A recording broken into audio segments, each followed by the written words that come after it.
Hello नमस्कार, welcome. आप सभी का बहुत बहुत स्वागत है राजस्थान ज्योग्राफी की इस पाठशाला में। साथियों, आज अपन जो बात करने वाले हैं वो हाड़ौती प्रदेश के बारे में पढ़ेंगे। बहुत इंपॉर्टेंट है, जो जहां से प्रश्न आते हैं उनको अपन बहुत शानदार तरीके से करने वाले। तो देखिएगा साथियों, चलते हैं आज की क्लास को स्टार्ट करते हैं। और आज अपन जो बात करेंगे वो दक्षिण पूर्वी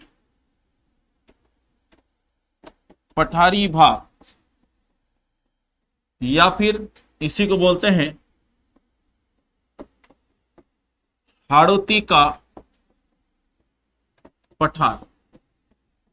हाड़ौती का पठार।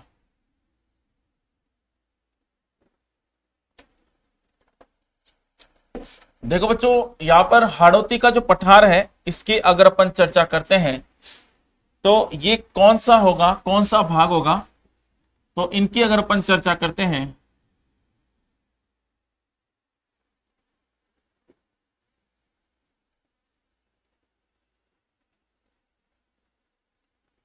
यहां पर ये वाला जो पार्ट है इसको बोलते हैं हाड़ौती का पठार, जो आपके दक्षिण और पूर्वी भाग में स्थित है।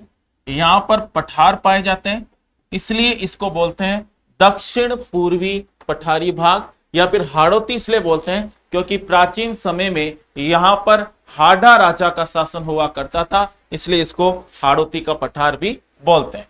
तो यहां पर चलते हैं साथियों, हाड़ौती का जो पठार है इसका निर्माण कब हुआ था।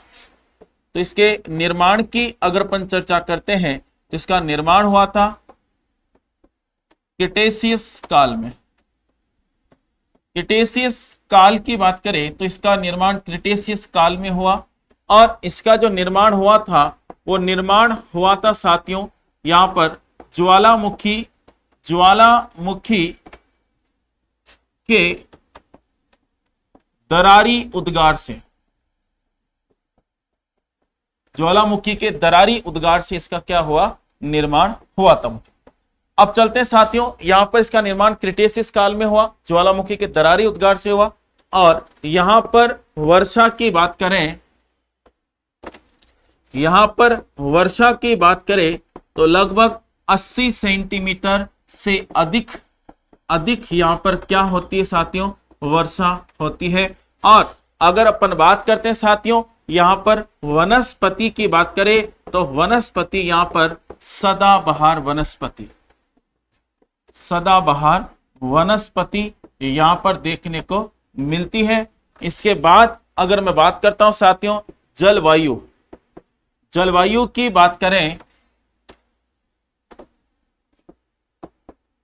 जलवायु की बात करें तो जलवायु यहां पर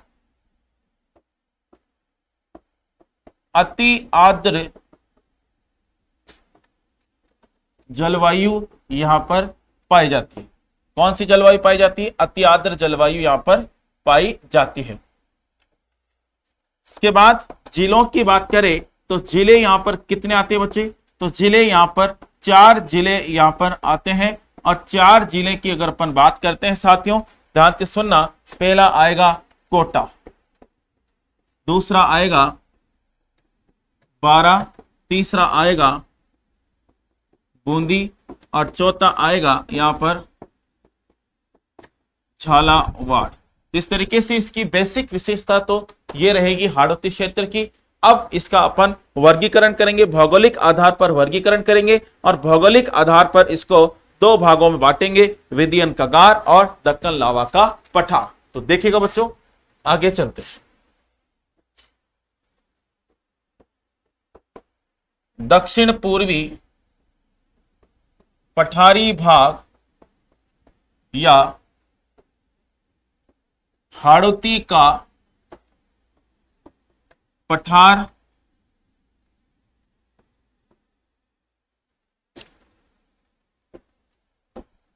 का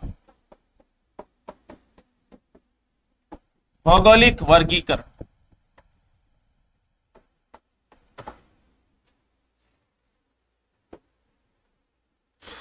भौगोलिक वर्गीकरण देखो बच्चों, तो यहां पर अगर मैं बात करता हूं दक्षिण पूर्वी पठारी भाग या हाड़ौती के पठार का भौगोलिक वर्गीकरण 2 पार्ट्स में किया गया है बच्चों। कितने पार्ट्स में किया गया, 2 पार्ट्स में किया गया है। जो यहां पर अगर अपन बात करते हैं साथियों, पहला पार्ट यहां पर आएगा विंध्यन कगार का पठार, और यहां पर दूसरा आएगा यहां पर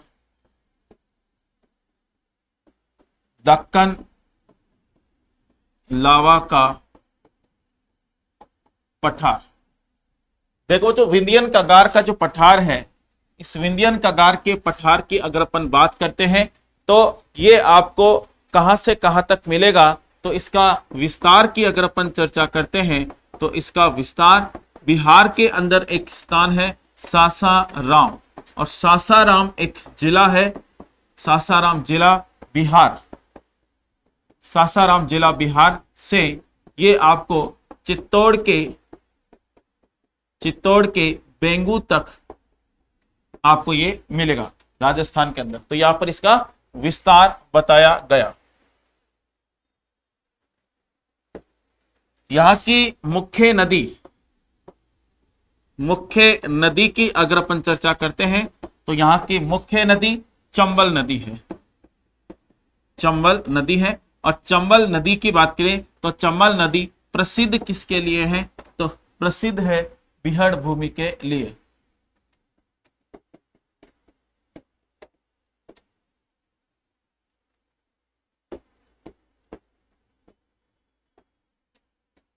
बीहड़ भूमि के लिए प्रसिद्ध है, यह आपको ध्यान रखना है बच्चों।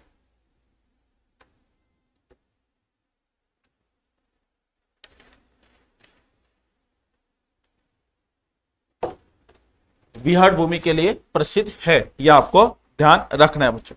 चले इसके बाद दक्कन लावा का पठार। देखिए साथियों, दक्कन लावा के पठार का निर्माण जो हुआ वो निर्माण ज्वालामुखी से हुआ, इसलिए इसमें लावा से निर्मित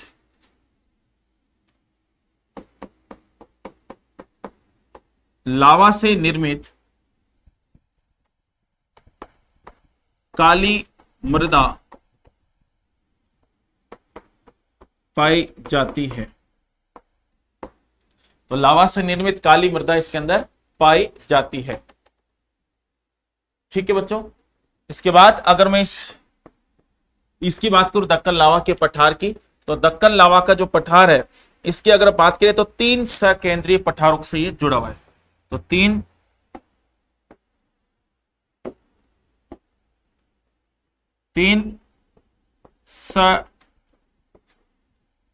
सकेंद्रीय पठारों से ये जुड़ा हुआ है, जिसमें पहला मालवा का पठार, यानी कि एक तो मालवा के पठार से जुड़ा हुआ है दक्कन लावा का पठार, दूसरा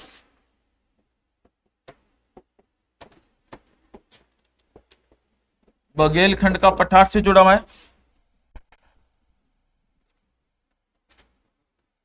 क्या 2 मिनट बताओ। और तीसरे नंबर पर अगर अपन बात करते हैं तो यहां पर बुंदेलखंड का पठार। तो 3 सकेंद्रीय पठारों से ये जुड़ा हुआ है। तो ये आपको ध्यान रखना है बच्चों। एक बार आप इसको नोट डाउन कीजिएगा बच्चों, जल्दी से समझिएगा बच्चों।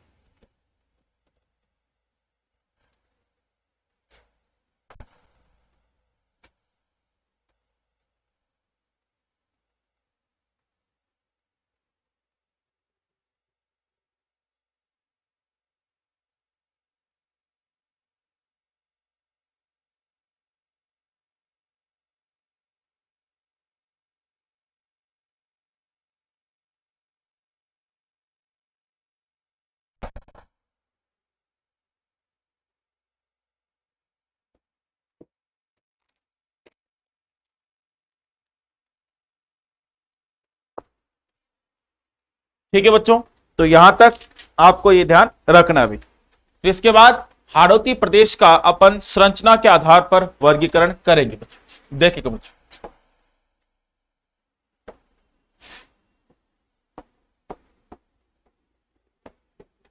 संरचना के आधार पर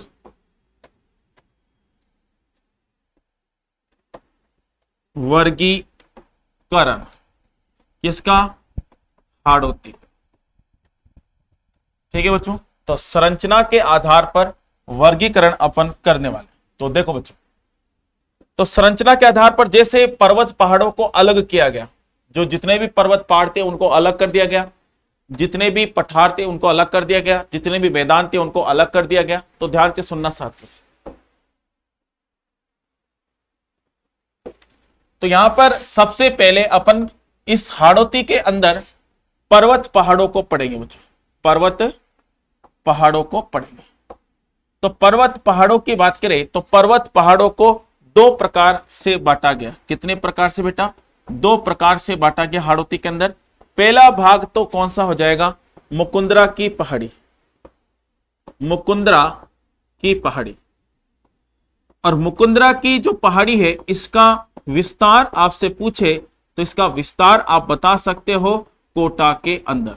तो यहां पर मुकुंदरा की पहाड़ी का विस्तार कोटा में है। और इसके बाद इसकी ऊंची चोटी, ऊंची चोटी की बात करते हैं तो ऊंची चोटी इसकी कौन सी होगी?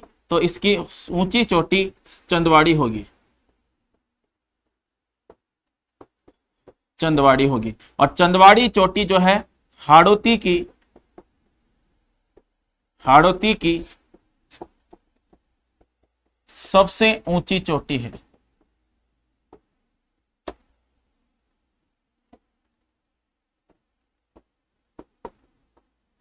तो हाड़ौती की सबसे ऊंची चोटी चंदवाड़ी मानी जाती है। ठीक है भाई। इसके बाद यहां पर अगर अपन बात करते हैं तो दूसरा पार्ट आता है यहां पर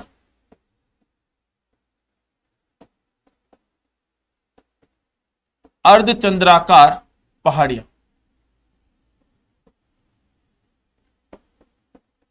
और अर्धचंद्राकार पहाड़ियां सबसे ज्यादा आपको बूंदी में इसका विस्तार मिलेगा। कहां मिलेगा बेटा?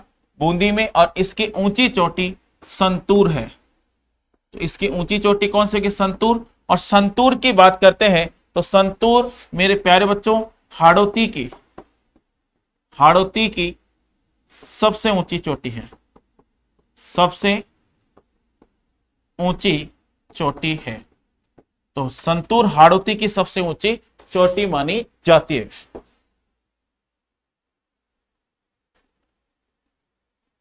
ठीक है, तो ये आपको ध्यान रखना है बच्चों। इसके बाद अपन नदियों को अलग करें तो यहां की मुख्य नदी की बात करते हैं बेटा। तो नदियां कौन सी? तो यहां की मुख्य नदी की बात करते हैं तो यहां की मुख्य नदी कौन सी है? चंबल। तो यहां पर चंबल नदी की बात करें तो यहां की मुख्य नदी चंबल है। और चंबल की बात करते हैं साथियों, ध्यान से सुनेगा।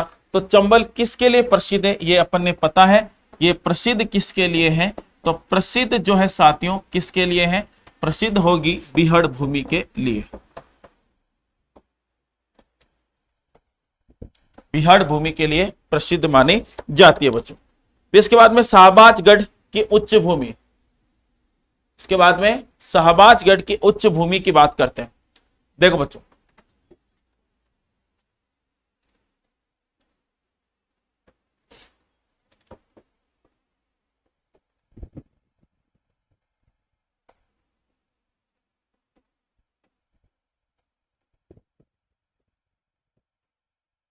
शाहबाजगढ़ की उच्च भूमि का विस्तार 12 में सबसे ज्यादा देखने को मिलता है। कहां पर बच्चों? 12 के अंदर शाहबाजगढ़ की उच्च भूमि का विस्तार देखने को मिलता है।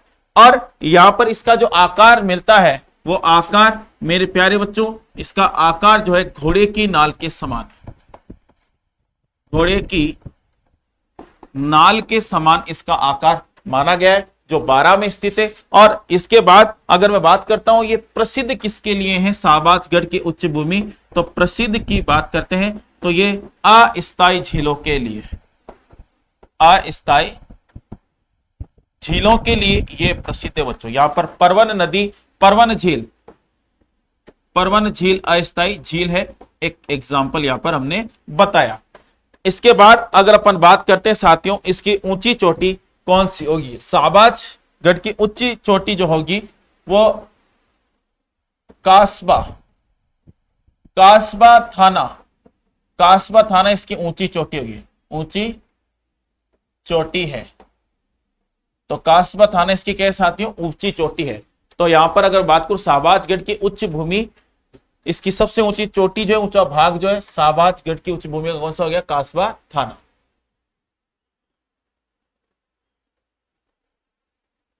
देखो बच्चों, चले तो ये आपको ध्यान रखना है बच्चों,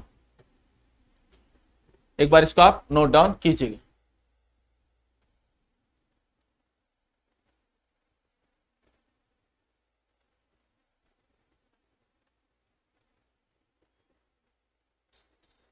चलते हैं बच्चों इसके बाद। हाँ, इसके बाद अगर मैं बात करता हूं इसी के अंदर, देखो अपन ने इसके अंदर पहला पार्ट पढ़ लिया, दूसरा पढ़ लिया, ये तीसरा हो गया, और इसी के अंदर छोटी बात पढ़ने जा रहे हैं, यानी कि 4 टाइप में इस यहां पर एक चीज अपन देखने जा रहे हैं जिसको बोलते हैं गढ़ गंगाधर प्रदेश। गढ़ गंगाधर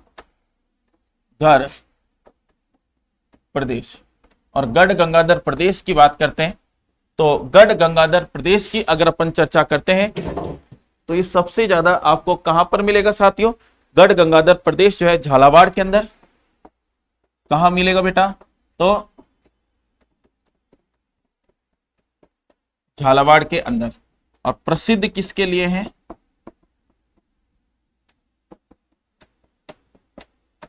काली मर्दा के लिए। किसके लिए साथियों? काली मर्दा के लिए प्रसिद्ध है। और इसकी ऊंचाई जो है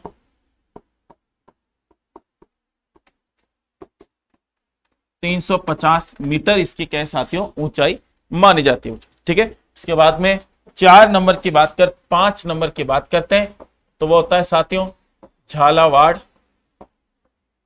का पठार।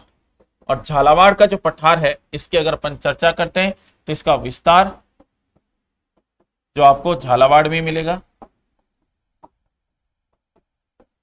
और यहां पर सर्वाधिक जो है, सर्वाधिक काली मृदा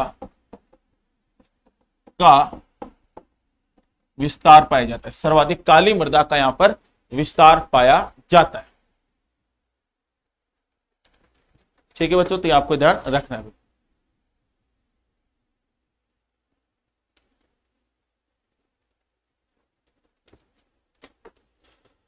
काली मृदा का सबसे ज्यादा यहां पर विस्तार पाया जाता है।